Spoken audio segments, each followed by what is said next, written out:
What's up, everybody? Welcome back to DigiCalise. Been a little bit since my last upload. Life has been very busy, and my first channel has been kind of active lately, so I haven't really been over here. But I'm back, and I'm finally doing the Gammamon video. In my last video, I talked about how I wanted to talk about this little dude next, and I think the Swiss Army Dino has got himself a place in the meta going forward. One other thing I mentioned in my last video was that I was kind of trying to be a little more competitive lately, and my mindset of wanting to be more competitive is still there. But I gotta be real with you guys, my execution on this has been terrible lately. I've had a hard time making it out to locals regularly, and I have not even bothered to try and sign up for any regionals yet. Honestly, life is just too busy between actual normal day-to-day life, the job, everything that entails that, and then the two channels. So point is, I'm not gonna be going to any big competitions anytime soon unless I can find some online. But that mindset of looking at the competitive meta and paying attention to what decks are doing well and why they're doing well and which ones could come in and also do well themselves,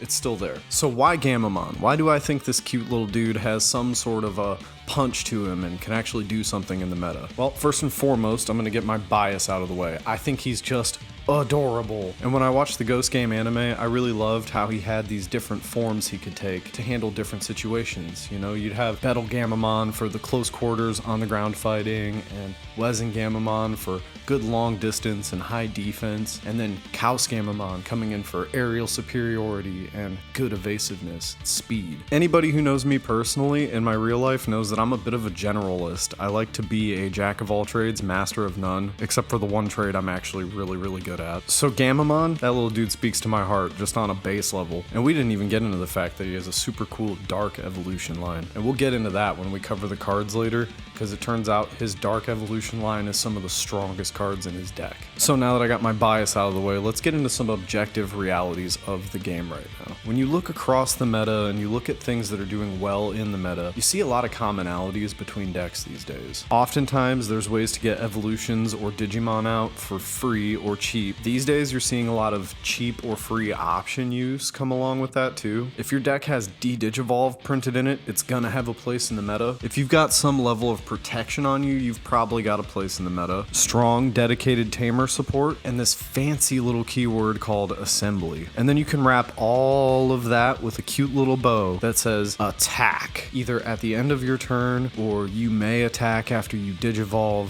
things to that effect. And even more poignantly, a lot of the best decks in the game right now are using a lot of different colors, and they're drawing from those different colors for their keyword access. So when I lay all of those things out, and then I turn and I look at my little buddy Gammamon, and I look at all the cards available to him, I realize he's got all that stuff. And therein lies the problem. On paper, Gammamon does it all. He's got everything you need to win a game of Digimon. On paper, the deck has access to every tool it could ever ask for to be competitive and represented well in the meta. But honestly, because we have access to so much stuff, and because we have access to so much stuff from the past too that still works with the current day cards, it's really hard to build Gammamon. So my first reason why I think it could be good, and simultaneously my first reason why I think it's not good right now, is because it does have access to everything you could ask for in the game. We're talking every keyword under the sun. You have jamming, you have piercing, you have collision, blocker, reboot, you've got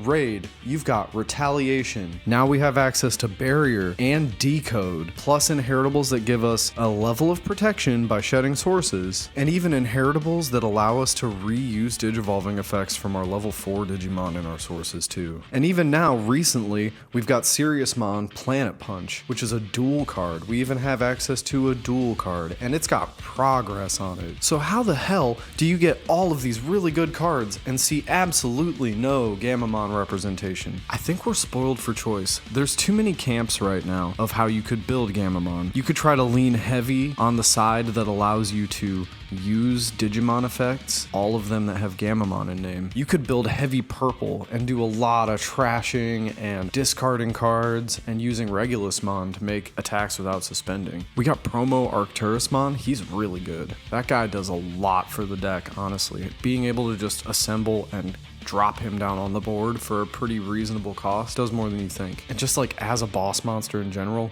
he's very good. But when I'm like looking at the meta right now, I'm seeing things like Toho Braves. They'll come out, they'll have this board, they'll kill themselves and decode, and all these on-deletion effects are going to happen and allow them to have some level of stickiness. It doesn't matter if their guys get outed because they're just going to play out more guys. Metal Empire uses decode fantastically in conjunction with its ability to play things off the top of the deck. We're seeing a lot of wide boards come out right now. We're seeing a lot of play by effect happening right now. And being a red-based deck, Gammamon at its heart and soul can abuse things like Crimson Blaze. I think that's something we need to be aware of right now. For all the difficulty we have building it, one well-timed Crimson Blaze could still win you a game. I think right now we've just got to get to a spot where we're figuring out how to best build Gammamon for the meta, because he's got the tools. I just think it's a hard one to put together, and it's a thing that's going to take a lot of practice. It's going to take a lot of labbing. The last couple of locals I've gone to, I've been playing Gammamon, and I've been messing around with it a little bit on Simulator, and I gotta be honest with you guys, every time I mess with it, I make a change after. It's a deck that even though I've been playing it for so long now, and I've put a lot of laps into it, it's continued to change and evolve over time, and we're getting to a point now where we're almost like spoiled for choice, and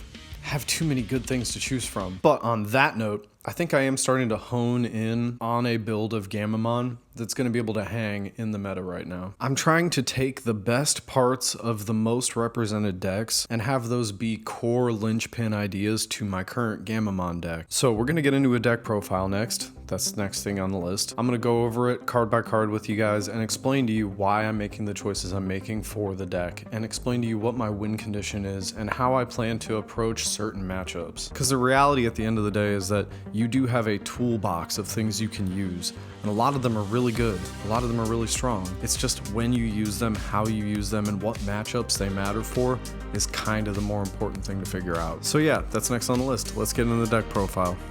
Alright folks, we're going to get into my Gammamon deck profile for the BT26 format and beyond until we get new support. Obviously this is subject to change, and it's going to change often. We're on 4 copies of Gammamon from RB1. That's our egg, and it's the only one we need.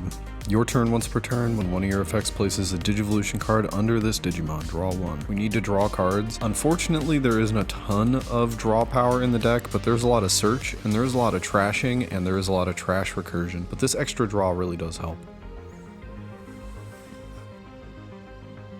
For our rookie lineup, we're only on 10 total. We're on 4 copies of RB1 Gammamon. On play, reveal top 3 cards of your deck, add 1 card with Gammamon in its text, and 1 hero Manakawa among them to the hand. Place the rest at the bottom of the deck in any order. And then it's got this inheritable all turns to give you plus 2000 DP, which does matter these days. Big DP numbers have become a lot more important lately, so it's important that you swing in safely sometimes. Although there are some variations of the Gammamon build where you kind of want to die and on delete play some stuff out using this guy's inheritable, but we'll get to him in a second. We're on 3 copies of the BT21 Gammamon. He's got an ability to warp up into a Serious Mon if you have 2 or fewer security cards or 3 or more hero trait Tamers. And again, he's got this your turn plus 2000 DP. We like the ability to warp in current day, the ability to get into a level 6 effectively if you're trying to bounce back, say after your stack has been destroyed, or if you're actually just trying to put some pressure. It's a nice thing to have the ability to go from level 3 to level 6 very quickly. And these days, we're just using assembly, but again, we'll get to that later. We're on 2 copies of LM16 Gammamon. He's purple, but he allows you to Digivolve over Gammamon for 0 cost, so no worries with the egg. He's got an all turns effect. Occasionally it comes up, we're not really using it. When an effect deletes one of your other Digimon, he's allowed to Digivolve into a Digimon with Gammamon in text from the trash without paying the cost. There's variations of Gammamon that use older cards that allow you to actually make this effect live on a bigger stack, but the odds that it actually comes up are kind of slim. The on delete inheritable though is pretty nice. Being able to play a hero Manakawa for free is always banging. And then I'm on 1 copy of the EX12 Gammamon.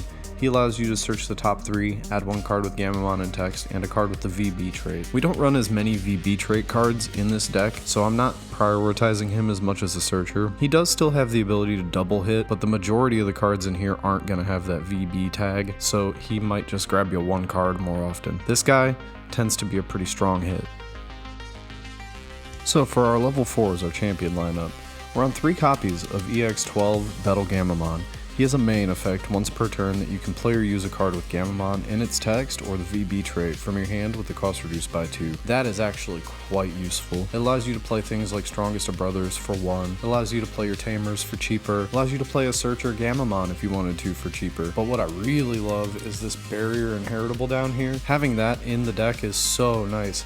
It does make some of your earlier swings safer if you have this in your sources, and it makes your stack harder to out. While we're on the 3 ofs, we're going to talk about BT21 Gulus Gammamon. He actually has a security effect, and it does come up. Every time he gets hit, man, that is a spooky thing for your opponent. If you have a live Strongest of Brothers on the field, all of a sudden, he could come out of security and on-play himself with the ability to place a Digimon card with Gammamon in its name from your hand or trash as his bottom source to delete a level 4. Once you place that source and delete a level 4 or lower, all of a sudden something like Strongest of Brothers could trigger and you're digivolving on your opponent's turn and getting some effects. It's very strong counterplay. Not to mention, we have the ability to get blocker all over this deck, and retaliation in Inheritable is very good. It threatens some spooky blocks that might take something off the board. We're on 3 copies of EX10 Gulus Gammamon. He has on play when digivolving to trash the top 2 cards of your deck, and then you can place a Digimon card with Gammamon in its name from the trash as his bottom Digivolution card. Now, he has a your turn once per turn. When effects add to his bottom Digivolution sources,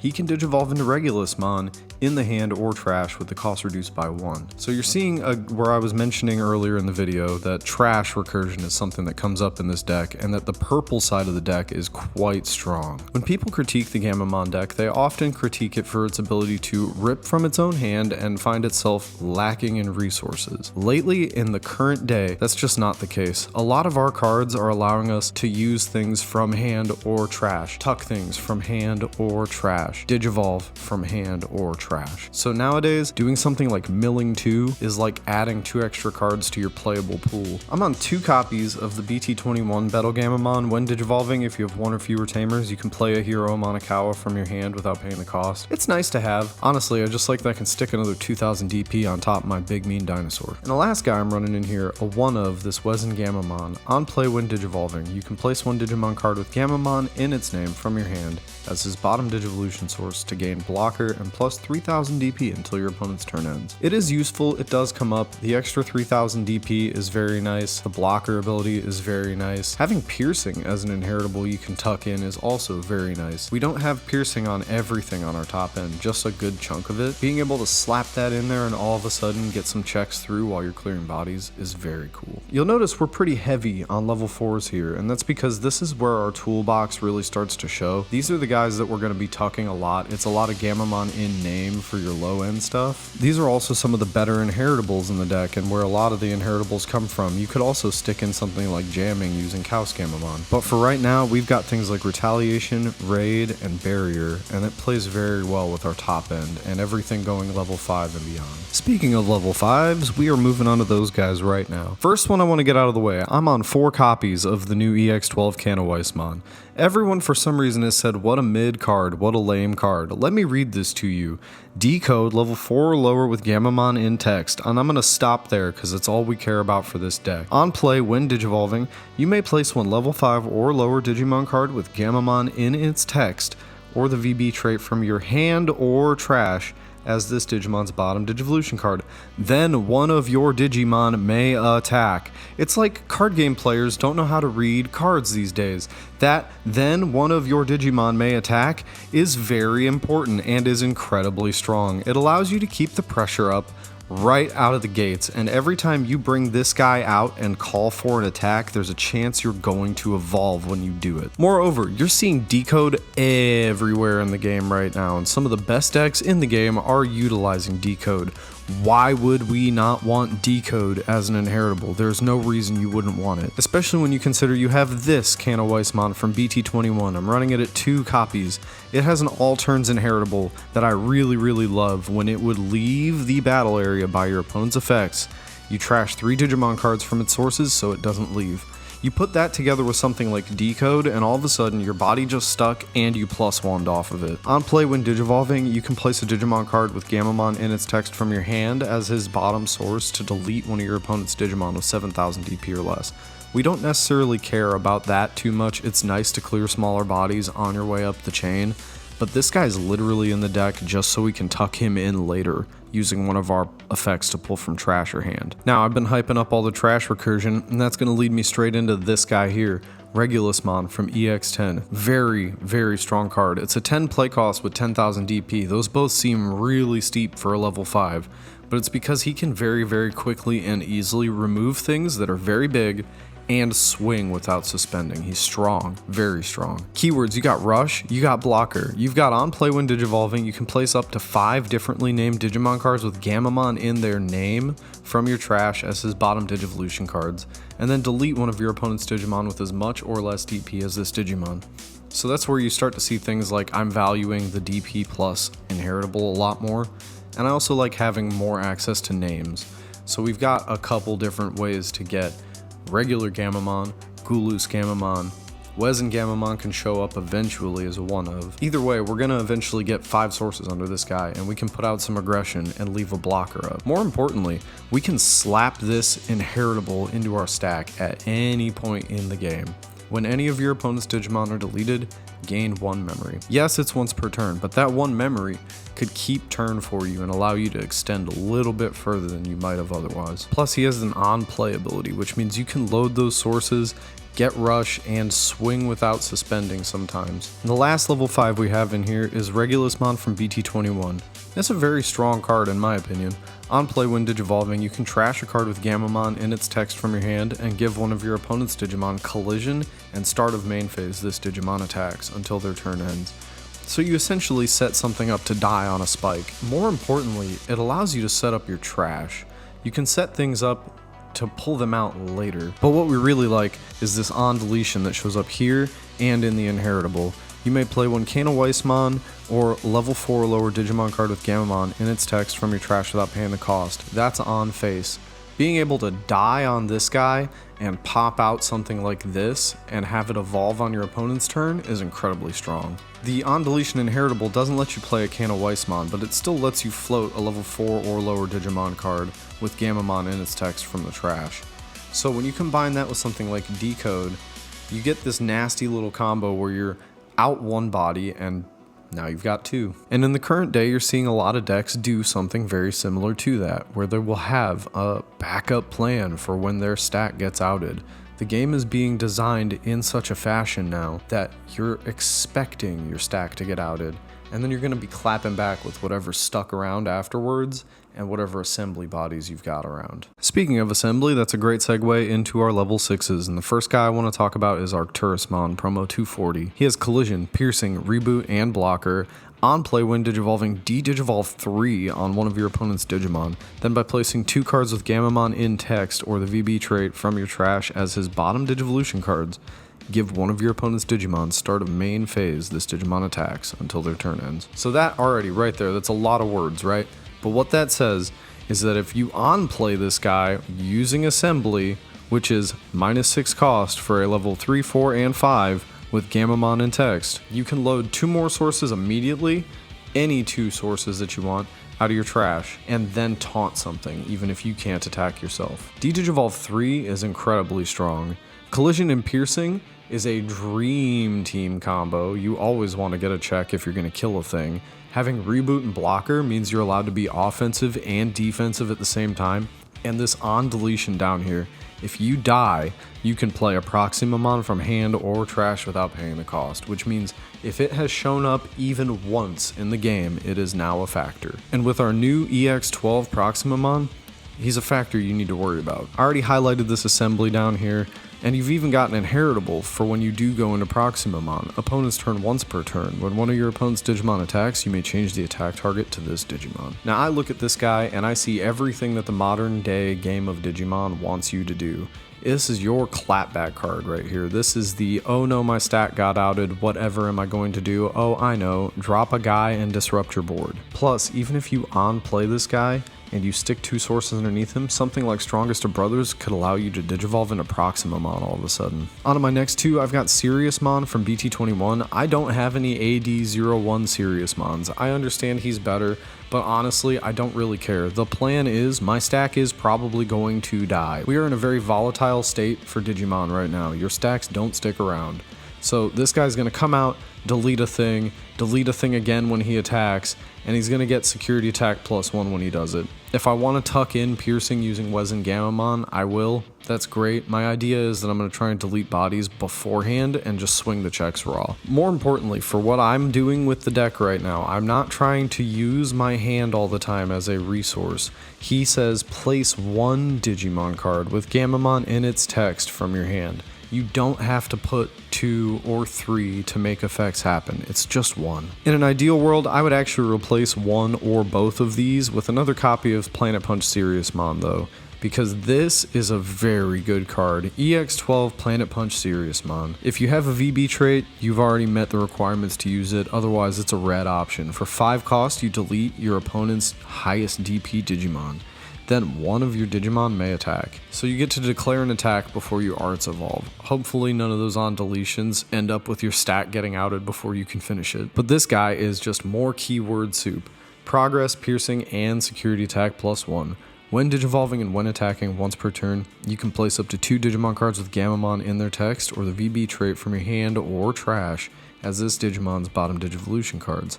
If this effect placed, to one of your opponent's Digimon, give -2000 DP until their turn ends for each of this Digimon's Digivolution cards. That there is the big reason why I want to go up to 1 or 2 more copies of this guy. If I can find them to trade or something, maybe I'll order them off the internet at some point. Having premium DP minus there is very good. We're in a world where Digimon effect immunity is very strong and it's often lingering throughout your turn. If you can tag your opponent's Digimon to have DP minus, right when their turn clicks over and a rule check happens, you're good to go. You just wiped out that immune Digimon. More to the point, you've got an option ability to remove things too, so if they're more than 1 immune Digimon deep, which is something that could happen, you just answered all that, or hopefully some of it. This guy's great, and I love seeing him without the gauntlet swords on for a change. Level 7s. I've only got 1 in the deck right now. I'm not going to hold you guys. He's not exactly the win con per se. Our win con is to just be very aggressive and have sticky bodies, which is basically everybody else's win con nowadays. I'm going to push some checks, I'm going to throw some bodies out on board, and I'm going to tell you, answer this. Well, this guy's nice. He lets you spew bodies out. He's a good thing you can float into if an Arcturusmon gets answered. You can have a whole lot of value come out of 1 stack dying. On play when Digivolving, he's got 2 cards with Gammamon in their text or the VB trait from hand or trash as his top or bottom Digivolution sources, and he will let you delete a Digimon or Tamer on your opponent's side. That's pretty cool. A little bit of Tamer hate for the Gammamon deck is strong.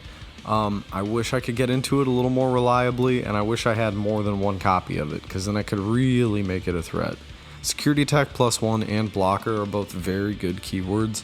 It's kind of a shame he doesn't have more on him, considering the guys below him have so many. He's also got this fancy little spot down at the bottom of his text though, on play when Digivolving, when attacking, and counter once per turn. Counter showing up a little more often now. You may play or use one player use cost 10 or lower card with Gammamon in its text or the VB trait from any of your Digimon's Digivolution cards without paying the cost, which is incredibly powerful. You can load things like Strongest of Brothers underneath this guy and use a Strongest of Brothers from underneath him to do a search. It allows you to recur your option card that searches and lets you evolve for free. He can play out a Regulusmon from EX10 who can stick a bunch of sources underneath him and delete stuff. He can use a freaking Planet Punch, man. Like, that is strong, and being able to use it as a counter on your opponent's turn might have them thinking twice before they make a move. If I had it my way, I'd be up to 2 copies of him right now, but since I only have 1, and I haven't ordered or traded for another one, this is where we're at. And to close out the deck profile, we're going to go over our Tamers and options. First off, I've got 3 copies of the new EX12 Hero Monikawa. He's a memory setter, so you'll go to 3 at the start of your turn if you have less than 3. When one of your Digimon with Gammamon in its text or the VB trait attacks, you can suspend this Tamer to activate one of the effects below.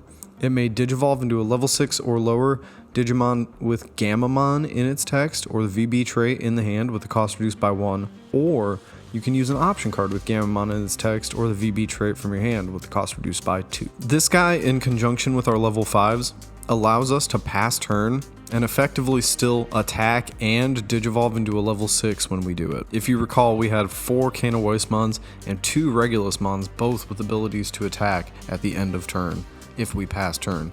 And Can of Weissmon isn't even end of turn, he's just like when you Digivolve you can declare the attack. But being able to use this Tamer and evolve when you do it is awesome. We're on 2 copies here of the BT21 hero Monikawa. Start of your main phase, if your opponent has a Digimon, gain 1. Your turn, when effects place Digivolution cards under any of your Digimon with Gammamon in their text or the hero trait. If I suspend this Tamer, draw 1, gain 1.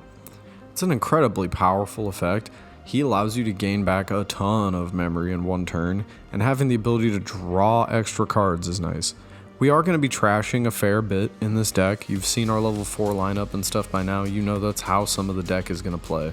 But at the end of the day, being able to just draw some cards is a lot better. That's why we're on 4 copies of Strongest of Brothers. For 3 cost, you can ignore the color requirements as long as you have Gammamon in text on the field. You search top 3, you add a card with Gammamon in text, and then you return the rest to the bottom of the deck. Afterwards, place this card in the battle area. The delay on it is insane. All turns, when effects place Digivolution cards under your Digimon, one of your Digimon may Digivolve into a Digimon card with Gammamon in its text in the hand without paying the cost. And that is not level restricted, so you can even go all the way up to Proximamon at level 7 for free if something like this is to trigger. And like I was talking about before, you get hit like a security Gulus Gammamon comes out, Tuxosaurus evolves into a level 5 for free. You got a couple of these out on the field and all of a sudden you're chain evolving on your opponent's turn and stopping a lot of what they have going on and building your board up for when it passes back to you. Counterplay, fantastic. Using it on your turn preemptively is also very strong, but I have actually found a lot of value from the fact that this is something I can counterplay with on my opponent's turn. And speaking of counterplay, the last 2 cards in the deck, and probably 2 of the most important cards in the current format, Crimson Blaze. It didn't get hit on the ban list. I don't think it's ever going to get hit on the ban list, and thank God for that, because this is a necessary evil in today's game. Every single deck under the sun right now, especially the ones that are competitive, are playing Digimon by effects, either on deletion or using decode or on a when Digivolving effect or an on play effect. Crimson Blaze tells them no, and it wipes a lot of tiny bodies off the field, and more importantly, it's an option card. When you look forward to the future and you look at things like Saris Bacchus and how they're getting their dual cards and how board spammy that can be, you're gonna have them all immune to Digimon effects, and you're gonna need something like Crimson Blaze to clear a lot of that little nonsense off of the board. And more importantly, you can do it for basically free in some circumstances. As a red deck, we have to run 2 copies of it, and I don't think we can get away with not running 2 copies of it. I tried with 1, and it just, when you need it, it doesn't come up. With 2, you have high odds of seeing it, and you have a very good chance of not accidentally trashing both copies out.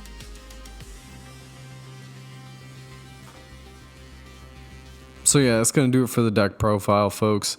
I think I've made a pretty good case for why I think Gammamon could be very good. I just think it's going to take a lot of practice, it's going to take a lot of learning matchups, and it's going to take a lot of deck building and tweaking. This is not an easy deck to put together.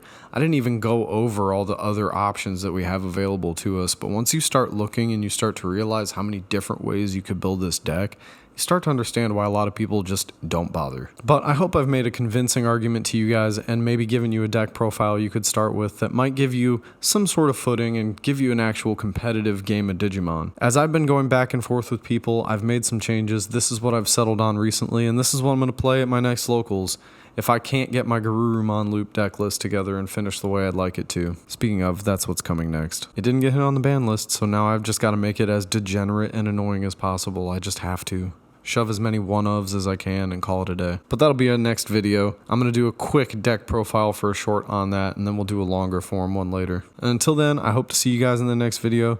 If I don't, be safe out there, have fun playing with everybody, take care of yourselves. Peace out.